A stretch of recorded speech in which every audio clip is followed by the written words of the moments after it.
and welcome to the 6.5 Summit. I'm Shelley Kramer, one of the founding partners and a principal analyst here at Futurum Research. And on behalf of our teams at Futurum Research and More Insights, we are glad to have you here.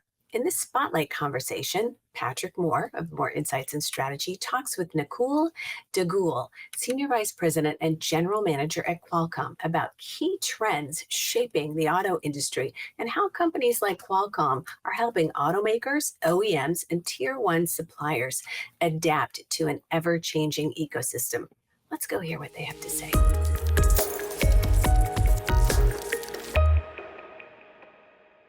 Nakul, thank you so much for joining us at the 6.5 Summit 2022 and the inaugural year of automotive technology. Pleasure to see you, Patrick, and thank you for having me. I know it gets more fun each year, and quite frankly, success is fun. And in your recent April earnings, Automotive now has a $16 billion backlog. So first of all, congratulations. Thank you.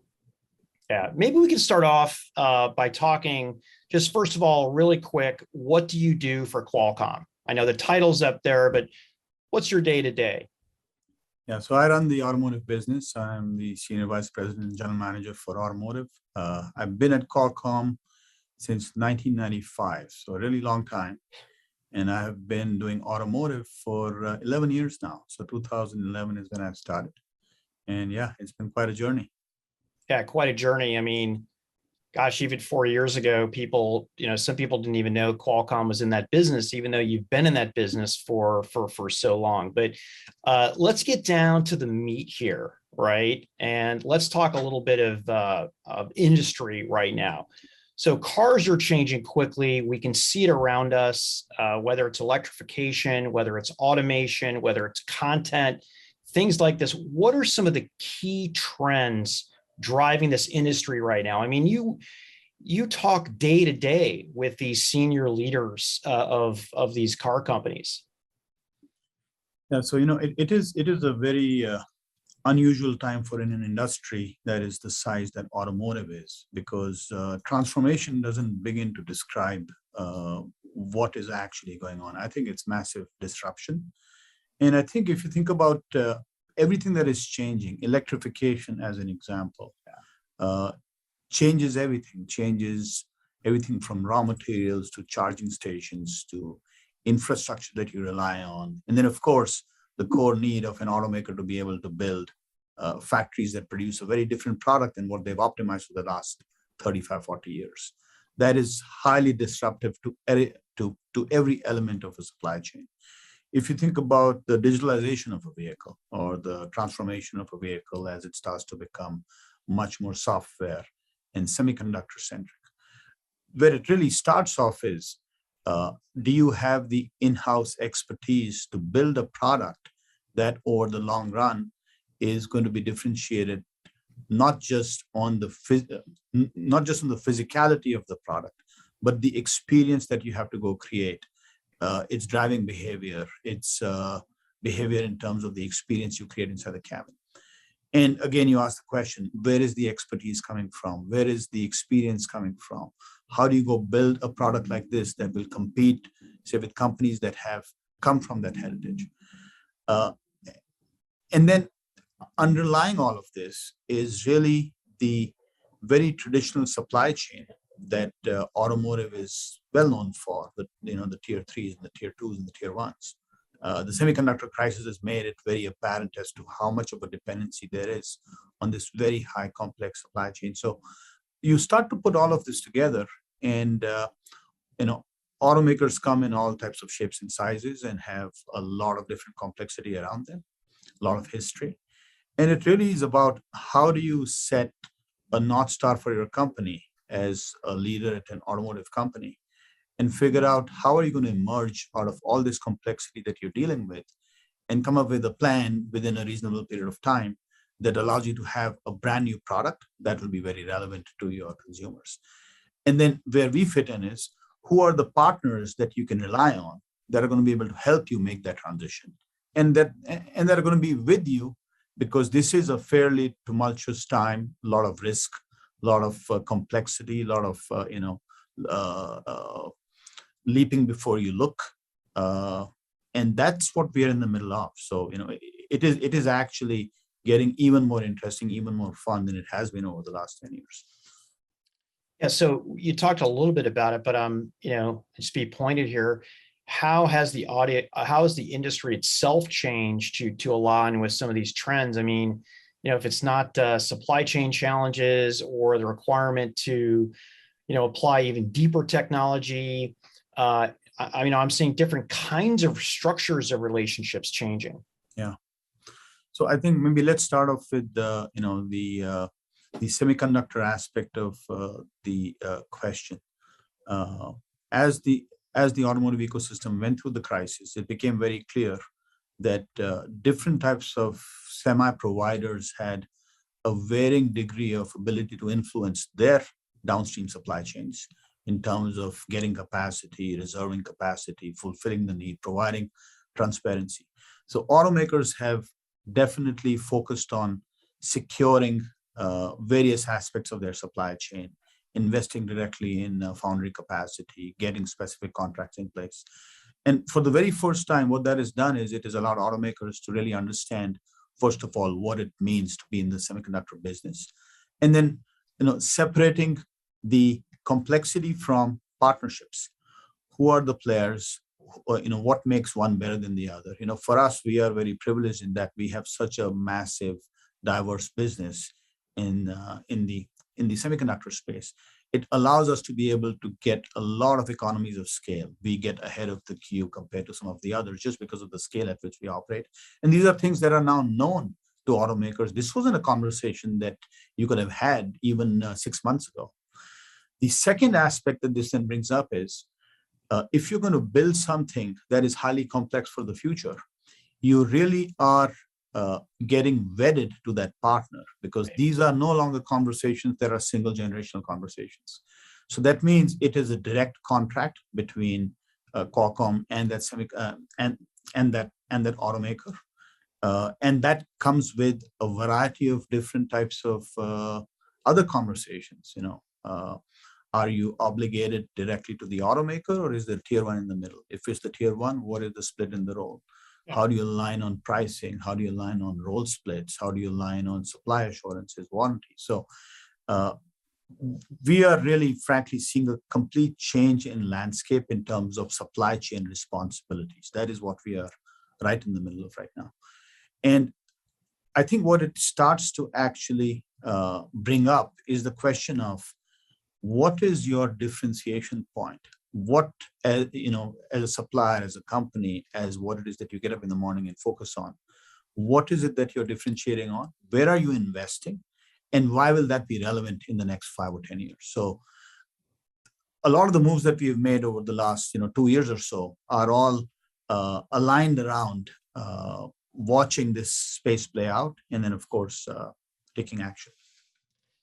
One of the misnomers in the industry about 5 or 6 years ago was this notion that all I had to do was electrify my car and I have a next generation car, right? It's like, hey, this is what these car makers were doing, and I changed my combustion engine for electric and I'm going to be good. Well, the reality is, I think what many pundits and even some car makers and tier ones missed is that that was only part of the problem, right? And I think we're all in agreement now is that we're moving more towards this notion of a software-defined vehicle. And I'm curious, how do you think about this, Nakul, in your role? Yeah. See, I think if you think about an electric vehicle, it simplifies just in terms of the sheer number of components used as compared to a combustion engine. But what it really does is it basically is a bed of batteries. It's an electric powertrain. And everything else is really the shell on top of which you now have to create the human experience. Right. And that isn't how, that wasn't an opportunity that automakers had, because they were dealing with a tremendous amount of legacy, complexity, SKUs, how products had evolved. So in some sense, it allows you to wipe the slate clean. Kind of think about this from a couple of different vantage points. What is the product going to be used for? what is the usable life of the product? How do you create value from the product over that usable life? Right. And that brings up a very different set of questions. One of it that we are dealing with right now is abstract the software from the hardware. So build hardware that is going to be relevant for a very long period of time. Create it in an architecture where the hardware doesn't define the usable life of the platform. So if the hardware is obsolete, have a way to replace it. Right. And then when you're designing software, design it such that you are able to separate the function from the underlying hardware and low-level software it's running on. So this is how you really design any modern day data center architecture, any modern day software architecture, and that's exactly what automotive is going through, really across the board. And then it brings up a lot of questions as to what is the definition of what a domain traditionally used to be, but versus what a domain is in the future. Yeah, it is incredible, this notion. And I think, quite frankly, smartphones made it popular, although I think architecturally a data center is probably a better example. But as consumers, we're just all used to just we have a software upgrade, we have an application upgrade, and we're off. But you have certain hyperscaler data centers that are keeping the hardware the same and getting 10 years of usable life by revving the software. So I think it is a great example. One of the biggest software challenges, though, out there is autonomy, and it's kind of funny. 11 years ago, when I started my business, there was this notion that teeny tiny compute processors would be able to do full automation, right? And there were some claims made even in the industry by really smart people that haven't even been envisioned yet. So we're kind of all around the map. And Nakul, how do you envision this transition from where we are today, which is, most of the cars on the road aren't even, maybe have a little L1 in them, and some of the most popularized cars, and getting into L2 and L2 plus. How do you envision this transition to autonomy? Yeah, so this one has been a very interesting journey for us because as technologists, as engineers, it's clearly a fascinating problem statement. That is, you have to really spend a lot of time thinking about how complex it is to then figure out how long it will really take and how many phases it has. We've been working on autonomy for over 8 years, but what was the turning point for us was when we decided that automotive was going to be significant enough as an opportunity for Qualcomm. We realized that we did not have all of the assets, all of the expertise inside the company. We could build chips, but building chips without actually understanding what the workloads are, where the market is going to go, how AI will evolve, how sensors will evolve, didn't really make sense as a strategy. So we took the approach where we certainly could build chips and we kicked off a roadmap, but we had to get into the stack business. And a couple of years ago, we decided that computer vision was going to be a very important element. Safety was going to be a very important expertise. But most importantly, we would have to have a team that had a lot of familiarity with working in the automotive ecosystem in terms of what it takes to deliver automotive grade software. So we finalized on Veoneer and Arriver, which was the software team within Veoneer, as the partner that we would focus on. And a couple of years later, we now have acquired them. We are integrating the team, and it has done a few very interesting things. In the eyes of our customers, we are building chips for ADAS all the way from entry to super premium tiers. The chips that we build are mixed criticality chips, which basically means you can run a variety of different workloads. You don't have to separate between ADAS and cockpit infotainment. You can essentially scale up software to the point about abstracting software from hardware. We are building chips with very different architectures. These are chips that are really very much for automotive purposes. Then we are investing heavily in catching up on computer vision and all of the AI that has to go around computer vision, because there is a massive opportunity there and customers want us to be able to go create alternatives in the market. And then finally, on drive policy and really the turnkey solution, that is something that we are doing as a combination of our own assets. And we announced a partnership with BMW. So we are joining forces with the market leader there to deploy something on the road by 2025. And we have rights to all of these products that we are building to scale up to the ecosystem. So it's really a very comprehensive strategy that builds on top of our telematics leadership, our cockpit leadership, and then we start to go build ADAS and AD, SoC platforms, computer vision, drive policy, and kind of the turnkey solution. Yeah, I can't tell you how surprised I was when I think it was maybe 4 years ago, I was invited to drive in a car powered by Qualcomm. And my first reaction was, I didn't know Qualcomm was doing this. And it was very stealthy. And I think you and I met in a conference room in Las Vegas. And then I went and took a drive, and I was pretty much blown away because I had no idea you were working on this. And congratulations on going. Well, I know you said you've been working on this for 8 years, but going from something like that to having these big names out there is impressive. And in 2022 alone, holistically, you've had some big announcements with Stellantis. That was a couple months ago. BMW, Ferrari, Volvo, Renault, Honda, just to name a few. And I'm curious. It gets me to the question: what is your role in the industry? And sometimes I get that question, which is, hey, what is Qualcomm trying to be here? Are they this? Are they that? What is your role in the industry? Yeah, so I think we are continuously redefining that role because we are, as you just mentioned, only in the last 2 years or so we have done things that would have been considered unusual. So look, the market is evolving. The car as a mobility platform is evolving. It is a canvas that still has to there are many different things to paint on it. We came up with the moniker the digital chassis, which is what we are building. And for us, what the digital chassis is really an amalgamation of all of the various products that we bring to the table. We have a rich connectivity portfolio that has a lot of history, that has a very strong leadership position, that really has everything in it from power line communication chips for EVs to GPS chips for location, Wi-Fi, Bluetooth low energy, and of course, 5G modems and application processors.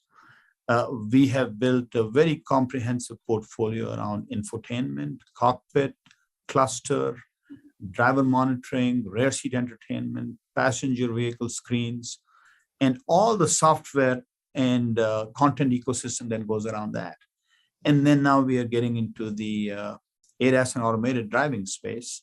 And then we have a car-to-cloud services platform that connects all of this together. So, who we are trying to be, the problem statement is highly complex. It is evolving, it is changing. And frankly, there is a lot of opportunity to monetize every aspect that we are getting into. So it really is becoming a partner to automakers, working for them, working with them to provide these capabilities, and being very flexible, because we know that every automaker is at a different point in time in their evolution. It is a complex evolution. It requires a lot of different considerations before a new architecture can be contemplated at an automaker. So we have the ability to be very flexible in terms of offering what is required, and we are able to flex and scale as needed.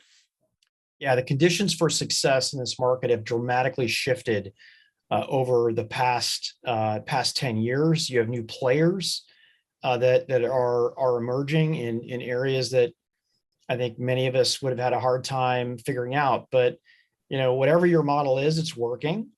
And when I talk to your customers, one thing that they'll always reiterate is this notion of a partnership. And listen, everybody talks partnership. I get it. It's always in the press releases, but when you get somebody aside and pull them aside, that's the feedback that I'm getting. Yeah, I think the word, it's more important than just the word, because none of these programs are simple programs, none of them. And, there is given the situation with the semiconductor crisis, given the complexity of the supply chain, given that the cost of not delivering or not being on time is millions and millions of dollars for automakers, and it's a very competitive space. We are privileged to be in the position that we are in. So you do have to live up to what it means to be a partner. I think the other piece is this is a little bit in Qualcomm's heritage in that the smartphone business has taught us how to be an at-scale provider of a very complex product that goes into a very complex ecosystem that has to work. It has to be on time. If it doesn't work, you get feedback right away from consumers. So there is a DNA in the company that understands the meaning of what it means to go deliver to your customers and partners.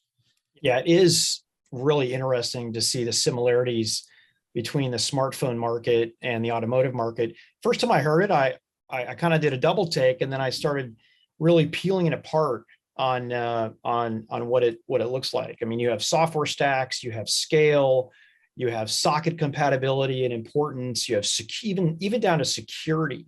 Those things matter. When you're at scale, things like security are just better and easier, right? Because you can afford to do them, as opposed to some other areas where you may not be able to afford to do that. So I have one final question for you, and this is most important, that if you need anybody to test out one of the Ferraris, I'm your guy, okay? And I'll give you a report back. We'll do this through the reviews program, and I'm just there to help you out, Nakul. I have you on my speed dial, Patrick. I appreciate this, Nakul. Thank you so much for spending time with me. So looking forward to hitting the next auto trade show or even CES, and we can sit down and chat. And again, congratulations on your success. I know you're never satisfied at Qualcomm, but I do have to note when I'm seeing good stuff. So thanks again. Thank you very much. Thanks for having me. Yep.